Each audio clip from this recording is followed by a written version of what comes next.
Pocos minutos después de despegar, hay un incendio en la cabina de un DC-9. Los pilotos pierden el control y el avión cae en picado contra los Everglades. Cuando el morro bajó, vi que iba a estrellarse. Un MD-11 se estrella después de que la cabina se llene misteriosamente de humo. El avión se quemaba. A las 2 horas de vuelo, un DC-9 se llena de humo y todos los sistemas eléctricos fallan. Creíamos que habrían salido todos porque no se oían gritos. Momentos después del despegue, el avión más emblemático del mundo arde. Era una bomba de relojería. Iban a morir. La gente mira horrorizada cómo se estrella contra un hotel. Hay muchas maneras de que se originen incendios en los aviones, pero no tantas de apagarlos. Los incendios son de lo más catastrófico que puede pasarle a la tripulación.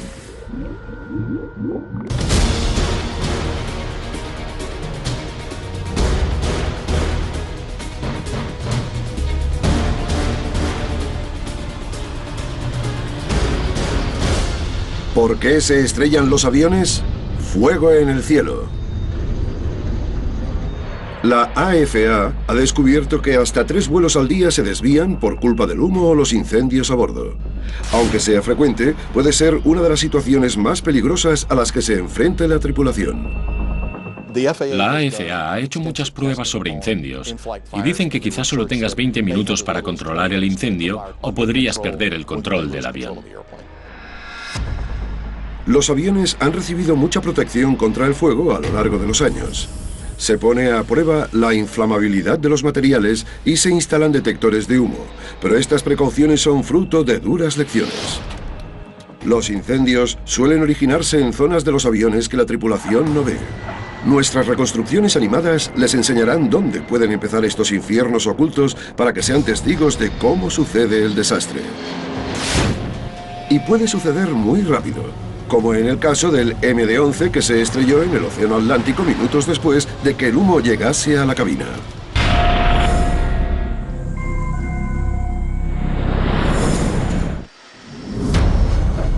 ...2 de septiembre de 1998... Los pasajeros del vuelo 111 de Swissair van desde Nueva York hasta Ginebra. El avión sobrevuela la costa canadiense cuando los pilotos huelen humo en la cabina de mando. Bill Pickerel está de controlador aéreo y es la última persona que establece contacto con el vuelo 111. Estábamos al final del turno, sobre las 10:15 de la noche hora local. Otro de los sectores del centro nos dijo que un vuelo de Swissair había comunicado un pan-pan porque había humo en la cabina de mando. Los pan-pan significa que hay una urgencia, pero que no hay peligro de muerte inmediato. Como precaución, al vuelo le dan permiso para efectuar un aterrizaje de emergencia en el aeropuerto de Halifax, en Nueva Escocia. Al principio parecía un procedimiento bastante sencillo. La transmisión por radio fue muy profesional y tranquila. No parecía haber ninguna urgencia. Cuando se preparan para descender, el humo de la cabina se vuelve más denso. Con el peligro en aumento, los pilotos tienen que tomar una difícil decisión. El piloto dijo que necesitaban perder combustible. Estaban a unos 4.800 metros de altura. Lo del combustible complicó mucho la situación. Aligerar el peso lo máximo posible es una buena decisión. Es mejor para el avión. Pero retrasar el aterrizaje podría poner el vuelo en un peligro aún mayor. A los pasajeros les han dicho que van a desviarse, pero en su sección no hay humo y no saben que en la cabina de mando la situación es terrible. Siguiendo la lista de control en caso de humo, los pilotos cortan la energía de la cabina.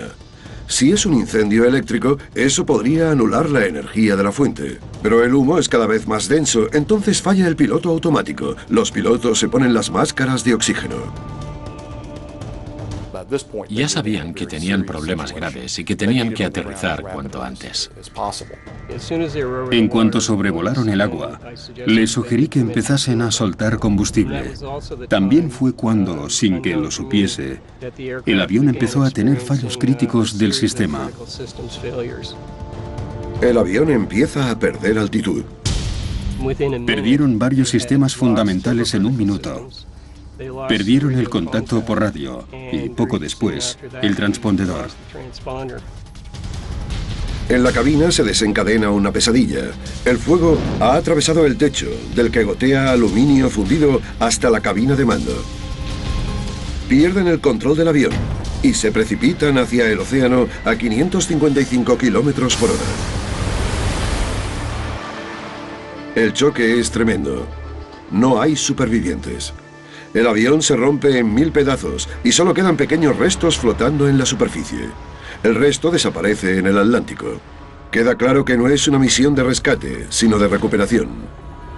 Intrigados por la tragedia, los investigadores quieren recuperar los restos. Sabíamos que si encontrábamos el origen del incendio y el combustible que lo alimentaba, encontraríamos los problemas de seguridad que había que identificar. Pero las respuestas a cómo empezó el incendio y qué se quemó yacen en el lecho oceánico. Los restos del avión estaban a unos 55 metros bajo la superficie del océano y esparcidos. No sabíamos exactamente dónde estaban ni a lo que nos enfrentaríamos para recuperarlos. El primer reto es encontrar las cajas negras. Consiguieron localizar y recuperar las 2 cajas negras. Pero hubo un contratiempo, porque el fuego había quemado tanto la grabadora de datos de vuelo como la grabadora de voz de la cabina 6 minutos antes de que el avión se estrellase. Fue decepcionante. Sin información nueva sobre los últimos 6 minutos, los investigadores dependen de los restos para hallar respuestas. Reconstruir el avión para averiguar qué pasó no es el procedimiento estándar.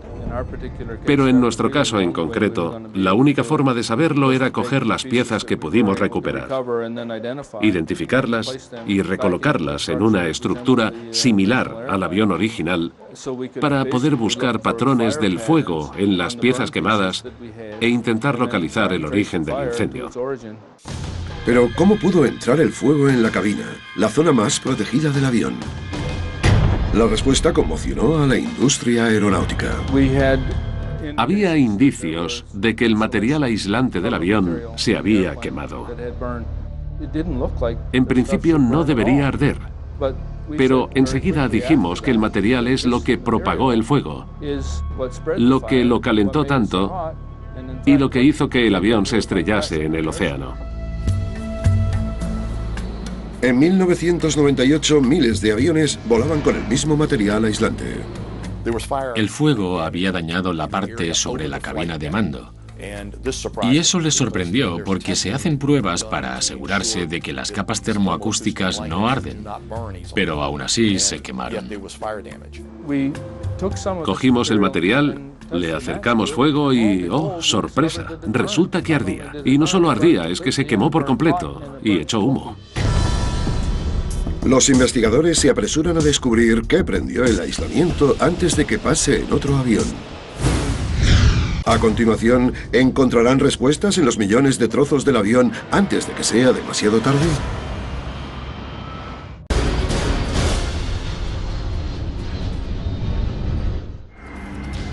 El vuelo 111 de Swissair va de Nueva York a Ginebra cuando cae en el Océano Atlántico, cerca de Nueva Escocia, pocos minutos después de que avisen de que hay humo en la cabina.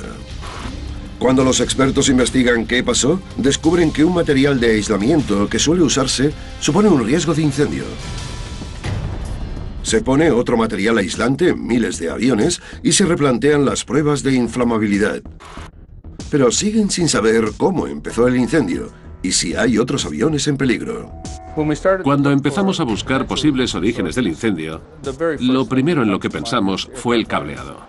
Los investigadores analizan más de 240 kilómetros de cableado para buscar indicios de un fallo eléctrico llamado arco voltaico.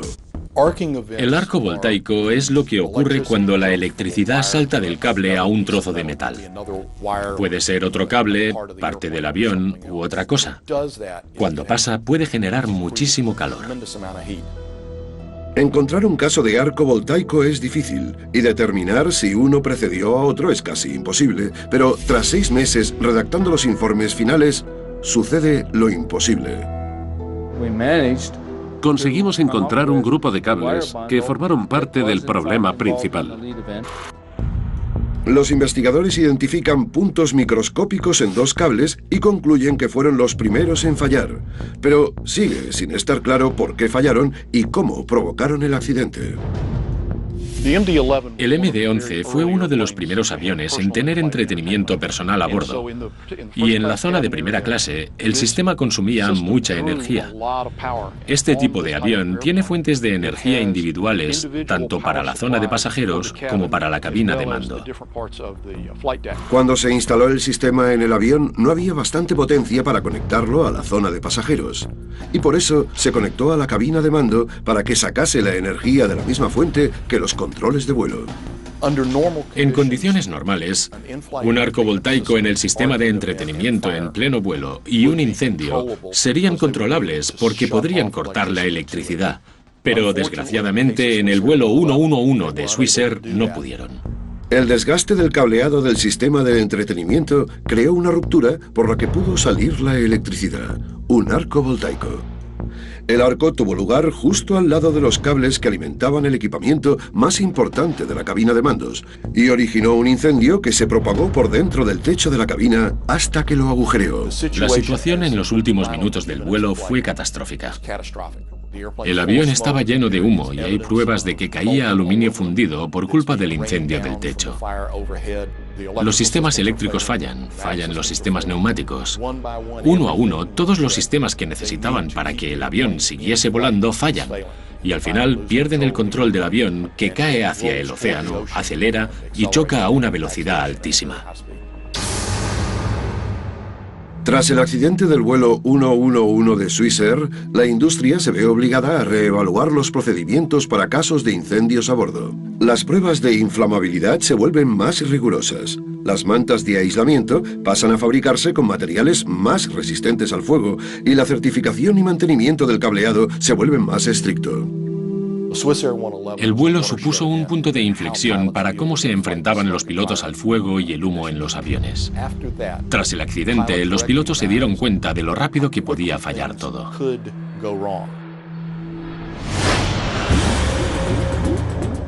Lo que hace que el fuego sea una amenaza tan letal es lo rápido que puede originarse y propagarse de forma inadvertida. En algunos casos hay riesgo de que el incendio empiece dentro del avión, pero aunque empiece fuera, puede ser igual de catastrófico. Aeropuerto Charles de Gaulle, París. El Concorde, el único avión de pasajeros supersónico, recorre la pista a 280 km por hora. Justo antes de recoger el tren de aterrizaje, empiezan a salir llamas de debajo del ala izquierda. Los testigos ven que el avión, que vuela bajo, se mueve vacilante por el cielo, dejando un rastro de llamas tras él. Apenas 2 minutos después de despegar, el avión de pasajeros más famoso del mundo se estrella contra un hotel. Estaban condenados. Lucharon hasta el último momento, pero no podían hacer nada.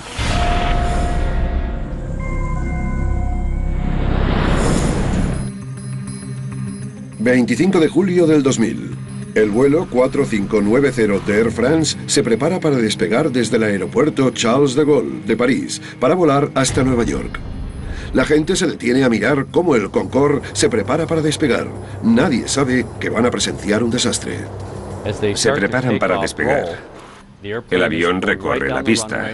La torre le dice al piloto que tiene fuego en la parte trasera. Salta una alarma en la cabina de que hay fuego, de que creen que hay fuego en el motor número 2. Pero cuando el avión alcanza velocidad crítica, no puede detenerse. La única esperanza de los pilotos es despegar para poder ocuparse del problema. Lo normal es que cuando un piloto tiene un problema y está centrado en el vuelo, como esta tripulación, quiera ascender a una altitud segura antes de tomar medidas correctivas. Pero la capacidad de vuelo del Concorde se ve afectada por el fuego. Había empezado a perder el control de la dirección cuando consiguió que el avión volase. Iba con pesadez a baja altura y lento. Es un momento crítico para el piloto. Al minuto del despegue, falla el motor número 2. Los pilotos siguen el procedimiento en caso de incendio en el motor. Empiezan a tener avisos en la cabina. La torre les ha dicho que tienen fuego y un piloto dice: tengo un incendio en el motor número 2. Pero la situación no es la que creen los pilotos. Desesperados por conseguir la velocidad para seguir en el aire, intentan recoger el tren de aterrizaje. El tren principal no subía porque el fuego había dañado el de la izquierda. No podían mantener el vuelo. Y entonces se dieron cuenta de que necesitaban aterrizar en el aeropuerto más cercano, el de Le Bourget. No era buena elección, pero no les quedaba otra. Hay fuego, y no solo en el motor. Se ha extendido por casi toda la parte inferior del ala izquierda. El avión intentaba sobrevivir. Segundos después, falla el motor número 1. Las posibilidades de que el Concorde llegue al aeropuerto caen en picado. Hay 2 motores intentando hacer el trabajo de 4. Hay un avión dando tumbos en el aire porque no tiene suficiente velocidad y de golpe hay un problema de control y un avión en llamas. El avión se volvió ingobernable. La tripulación intentó recuperar el control, reduciendo la potencia de los 2 motores activos, pero no sirvió de nada. Los testigos observan horrorizados cómo el avión da un bandazo hacia la izquierda y se estrella contra un hotel. Había tanto fuego que no veía nada, ni el avión, ni los restos, ni el hotel. Mueren 113 personas, incluyendo 4 que estaban en tierra. La tragedia conmociona al mundo de la aviación. A continuación, ¿cómo es posible que el mejor avión de la flota, que no tiene ni un accidente fatídico en su historial, se incendie durante el despegue?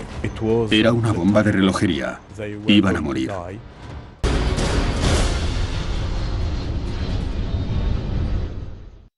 Un icono del mundo de la aviación estalla en llamas durante el despegue y se estrella.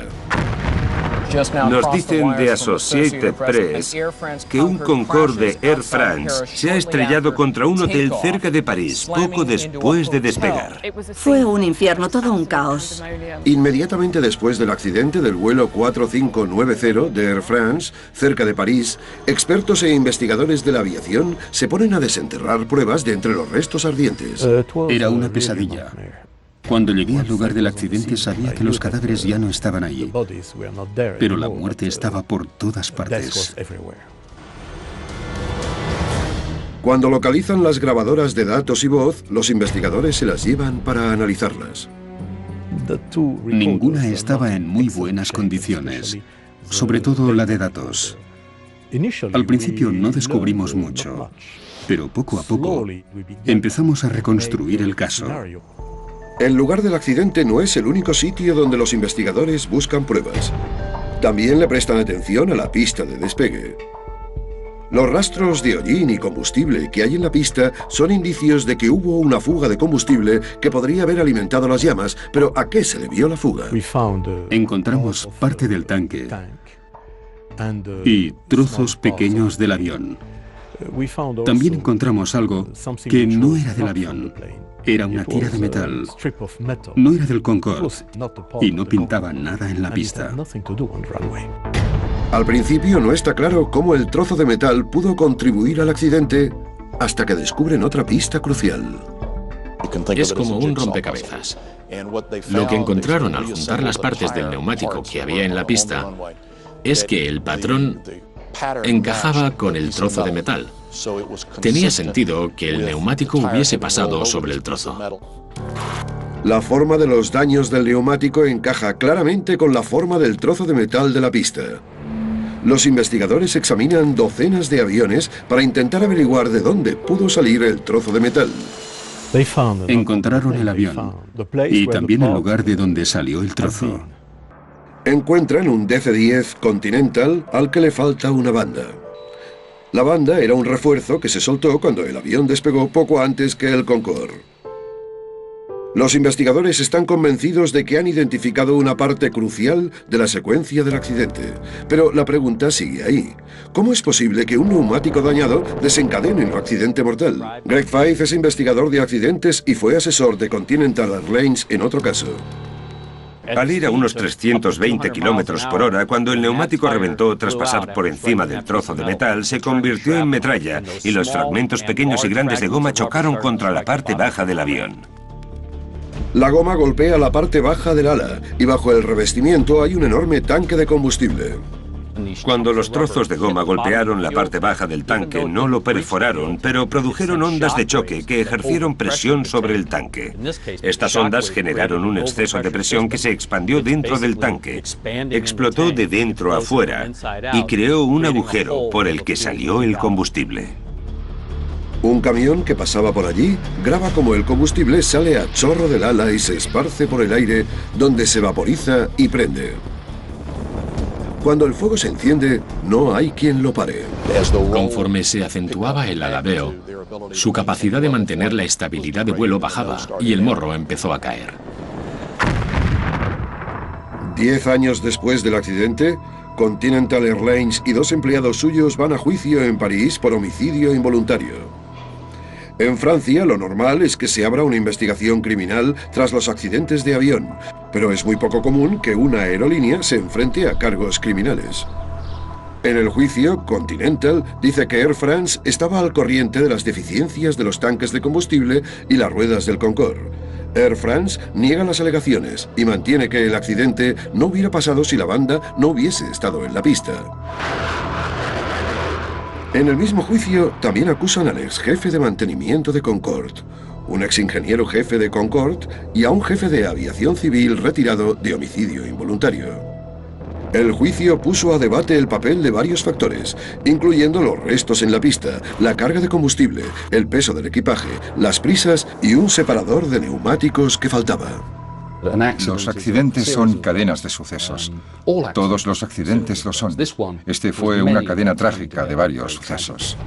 El juicio ayudó a sacar a la luz una confluencia de factores que pudo haber contribuido a desencadenar el accidente. A finales de 2010, un tribunal francés declara a Continental Airlines y a uno de sus soldadores culpables de homicidio involuntario. Los demás acusados quedan absueltos.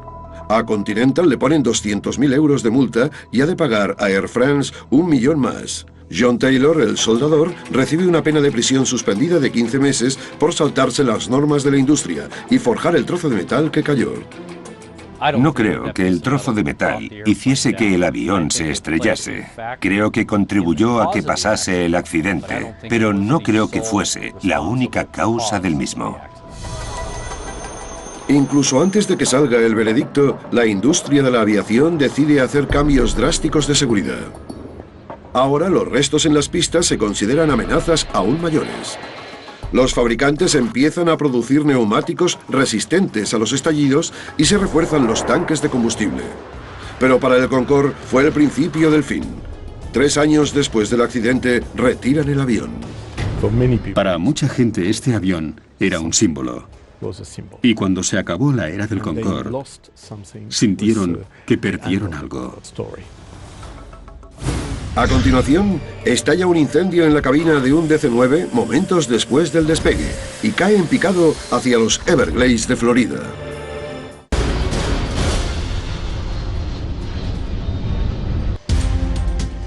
Un DC-9 despega desde el Aeropuerto Internacional de Miami y comienza a ascender. Cuando llega a los 3.000 metros, se incendia la bodega de carga. Poco después, los pilotos pierden el control del avión y caen a plomo hacia los Everglades. Descubrieron que prácticamente ya se había quemado en el cielo.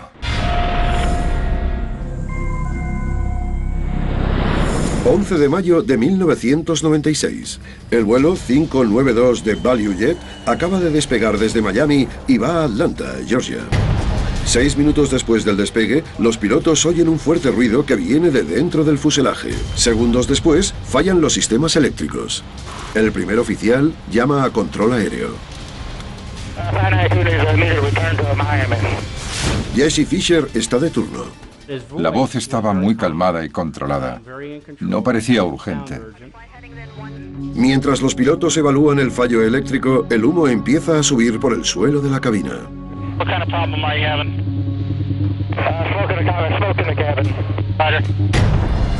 El humo llega a la cabina de mando. Por fin el avión se estabiliza. Empieza a virar y el piloto se pone más intenso cuando habla. Sin sistemas eléctricos, los pilotos luchan por mantener el control. Conforme intentan volver a Miami, el fuego empieza a salir por el suelo de la cabina. Está más agobiado. Tengo el corazón a 1000. Le dije que fuese directo al aeropuerto. Dijo que necesitaba vectores y yo pensé, mala cosa. Hay tanto humo que no ve los instrumentos.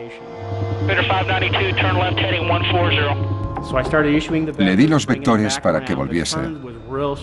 Para volver tenía que dar un rodeo lento, pero seguía yendo rápido. A los 290 metros de altitud dice, necesito ir al aeropuerto más cercano. Está a unos 4 o 5 kilómetros más cerca del Dade Collier. Pero a esa velocidad y altitud puede llegar a Miami, que tiene sus recursos. Equipo para incendios, médicos. El Dade Collier está en los Everglades y ahí no hay nada. Walton Liddell está pescando en los Everglades y se da cuenta de que al vuelo 592 le pasa algo muy grave. Oí el ruido del avión. Miré a mi izquierda y vi un avión enorme que volaba muy bajo. Era raro. Pensamos que seguramente se estrellaría en el aeropuerto. Vi que el ángulo de alabeo era cada vez más abierto, hasta que llegó y se pasó de los 90 grados. Así que el avión se puso boca abajo.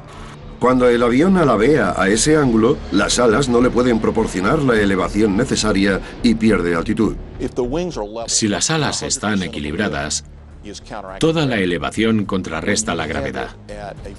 Cuando el ángulo de alabeo es de 45 grados, solo contrarresta la mitad. Cuanto mayor es el ángulo, menos elevación contrarresta la gravedad y es más difícil mantener la altitud. Había algo que cambiaba demasiado rápido para que los datos del radar le siguieran el ritmo. De 2.700 metros pasó de golpe a 304. Eso es un desastre. Fatal. Es un índice de descenso de avión de caza. Son 243 kilómetros por minuto, que es una barbaridad. Cuando el morro bajó, vi que iba a estrellarse. El avión no vuelve a comunicarse. Sabía que habían caído. Me sentí inútil. El avión desapareció por el horizonte. Y justo después apareció una ola de agua enorme que se alzó como si estuviera en la playa. Las 110 personas a bordo mueren. Van a ver imágenes en directo del lugar del accidente. Esa zona de tierra chamuscada rodeada de agua en los Everglades. Quedan muy pocos restos.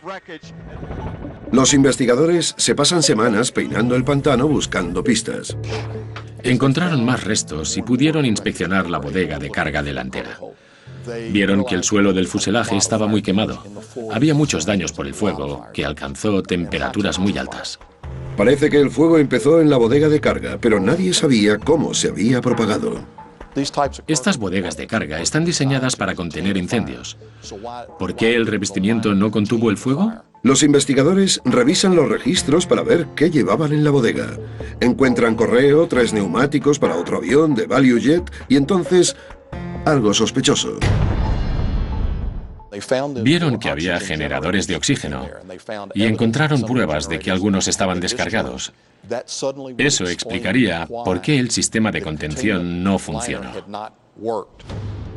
Dentro de la bodega encuentran los restos chamuscados de 9 botes activados. Los generadores de oxígeno producen oxígeno mediante un proceso químico para usarlo en caso de descompresión.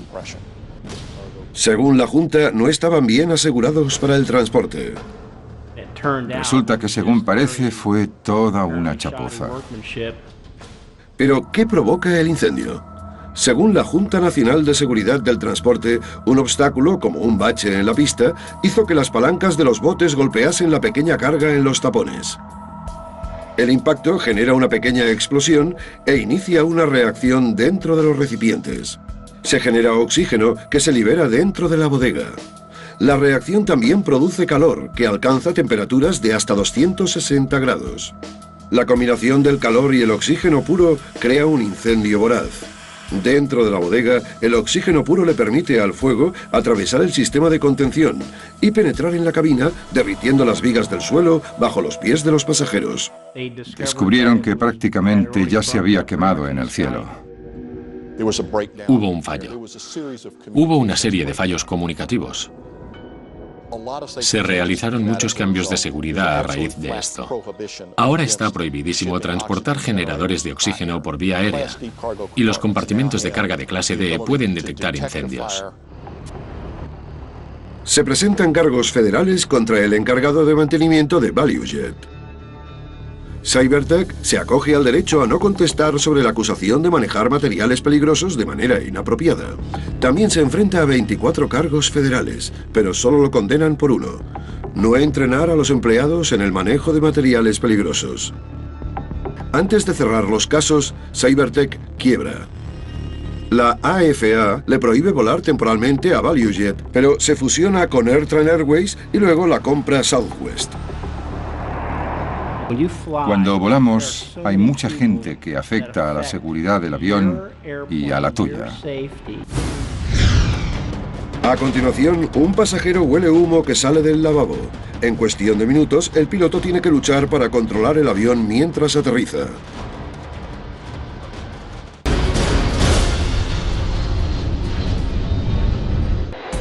Un DC-9 va de Dallas a Toronto, cuando la zona de pasajeros y la cabina se llenan de repente de humo tóxico. Los sistemas eléctricos se apagan, haciendo que sea casi imposible controlar el avión. El capitán tenía una tarea dificilísima. Sin apenas ver, por culpa de lo denso que es el humo, el piloto intenta aterrizar, pero los pasajeros ya están sucumbiendo a la inhalación de humo.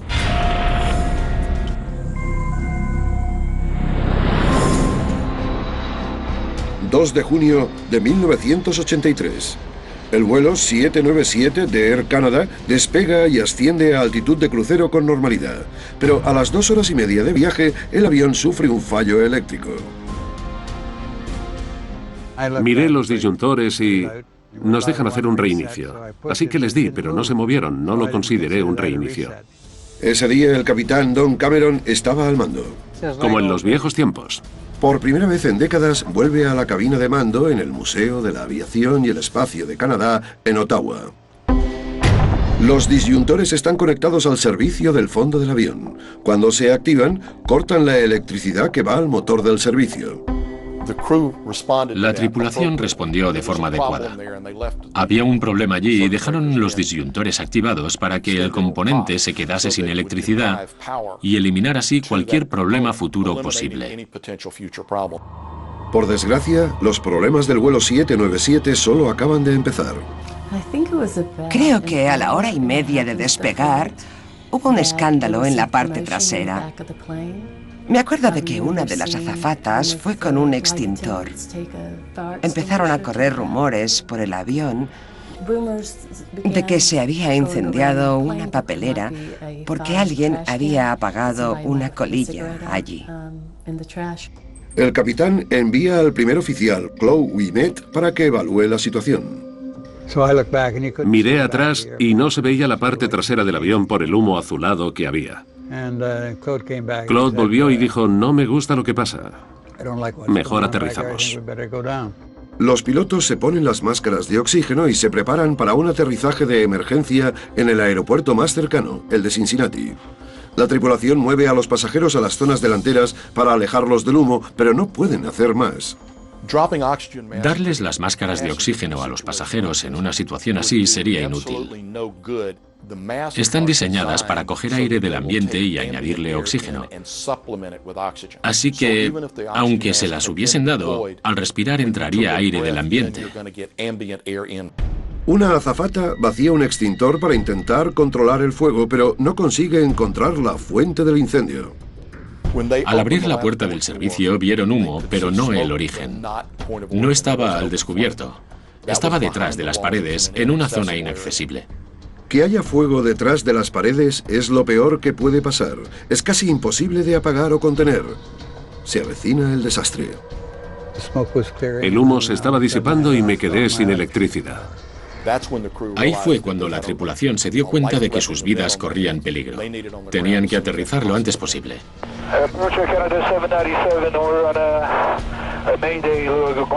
Momentos después empieza a salir un humo denso de las paredes de la cabina.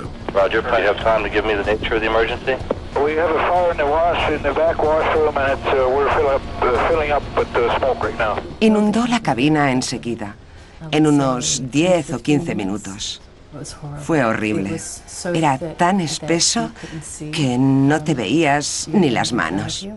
Tenía una sensación ardiente en los pulmones y en la garganta al respirar. Propuse bajar las cabezas. En la escuela de bomberos aprendimos que cuanto más bajo estás, más aguantas el humo. Con poca visibilidad y pocos sistemas de navegación o control activos, el capitán Cameron vuela prácticamente a ciegas.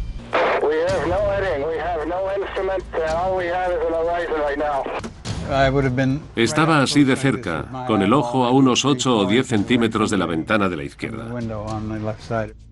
Sabes que pasa algo grave cuando hay tantas luces que parece un árbol de Navidad. No pensé en qué se quemaba ni qué iba a pasar, pero sabía que había pasado algo grave.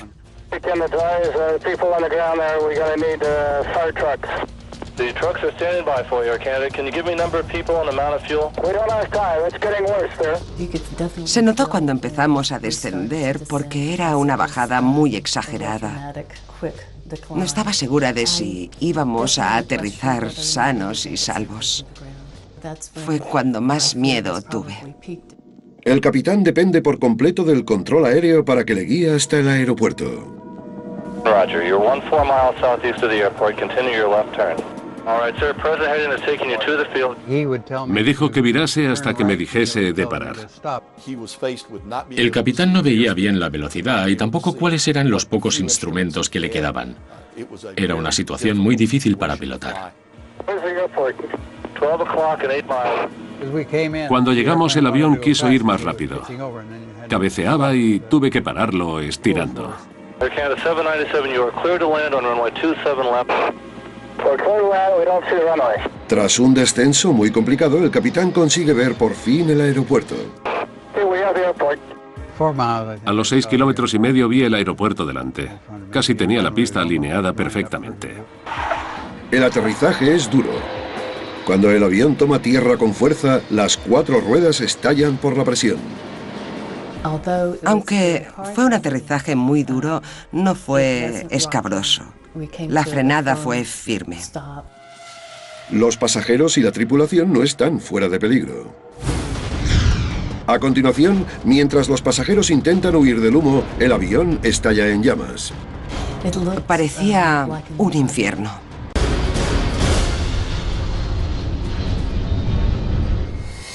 El vuelo 797 de Air Canada se llena de humo y pierde la energía eléctrica antes de hacer un aterrizaje de emergencia en el aeropuerto de Cincinnati. Los pasajeros están desesperados por escapar de la humareda mortal. En cuanto paró, quité la puerta y Lisa y yo salimos por el ala. Pero momentos después de que abran las puertas, el avión estalla en llamas. Cuando el oxígeno adicional entró en la cabina en llamas, hizo que el humo prendiese. Había llamas que salían de la puerta y se elevaban hacia el cielo. Medían unos 2 o 3 metros. Parecía un infierno. Las llamas salían de las puertas y había humo por todos lados. Ahí fue cuando supe que teníamos que bajar del ala. Sabía que había combustible en los tanques de las alas. Había que bajarse. Mientras los pasajeros evacúan, el capitán Cameron se queda en la cabina. Cameron, que depende del tanque de aire comprimido que alimenta la máscara de oxígeno, empieza a apagar el avión, pero antes de que acabe, se le termina el aire. No podía respirar, así que me quité la máscara. Vi a alguien en el ala. Pensé, genial, la evacuación va bien. Intenté salir, pero no me podía mover. El capitán Cameron se queda inconsciente. Los bomberos tienen que rociarle espuma para despertarlo. Estaba helada y sabía a jabón. Lo siguiente que recuerdo es estar colgando del alféizar con la mano derecha, soltarme y caer. Pero para algunos pasajeros es demasiado tarde. Había 46 personas en el avión. La mitad han muerto. Solo 5 supervivientes están ilesos. Salimos por ese lado del avión. Empezamos a hablar y hubo quien nos dijo que los que tenían al lado no habían salido. Vi las pruebas al día siguiente en el hangar, pero la cantidad de muertes no me la quito de encima. Me siento fatal. Ojalá hubiesen salido todos, pero no. Creíamos que habían salido todos, creíamos que habrían salido todos, porque no se oían gritos, del avión no salía ruido, así que parecía que todo estaba controlado y... ¿Habían salido? Habían salido todos.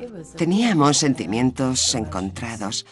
Nos alegrábamos mucho de haber sobrevivido a una experiencia tan increíble. Pero aún así, darnos cuenta de que no todo el mundo había salido con vida fue todo un disgusto. Inmediatamente después del accidente, los investigadores se centran en encontrar el origen del incendio. Los investigadores sabían casi desde el principio que el fuego tenía un origen eléctrico, por el daño que había en la zona del servicio. Los disyuntores activados al principio del vuelo estaban conectados al motor del servicio de la parte trasera, el epicentro de los daños. Los investigadores sospechan enseguida que ha sido un arco voltaico. Cuando hay electricidad recorriendo un cable, con el tiempo el aislamiento puede rasparse o agrietarse, y las grietas permitieron que la electricidad, en vez de recorrer el cable, como toca, saltase a otra parte del avión o a otro cable que estuviese expuesto. El motor del servicio es pequeño, pero muy potente. En los aviones, cuanto menos peso haya, mejor. Y una de las formas de reducirlo es usar motores eléctricos muy pequeños, pero muy potentes. Estos pequeños motores pueden producir 3 corrientes de electricidad mientras giran.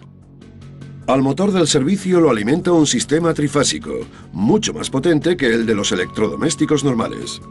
Si la electricidad saltase de uno de los cables, liberaría una cantidad tremenda de energía que podría encender un fuego. De hecho, los investigadores encuentran indicios de arcos voltaicos en los cables de alimentación izquierdo y derecho del servicio que salen de agujeros en el suelo. El arco origina un incendio que prende las paredes del lavabo. El fuego se propaga y consume sistemas eléctricos fundamentales, lo que le hace casi imposible controlar el avión al capitán Cameron. Se volvió muy difícil de pilotar. Le pesaba el morro porque había fallado el estabilizador vertical. Cuando aterrizase, tendría los brazos muy cansados. Había gastado muchas fuerzas solo en mantener el control del avión. Lo hizo muy bien. Es un piloto buenísimo. Air Canada dice que el avión cumplía todos los requisitos de seguridad, pero ¿habría que hacerlos más estrictos? Gracias a las numerosas pruebas del avión y a los testimonios detallados de la tripulación y los pasajeros, la industria aprende unas lecciones muy duras. Cambiamos radicalmente la composición de los interiores y los asientos para que aguantaran mejor posibles incendios a bordo.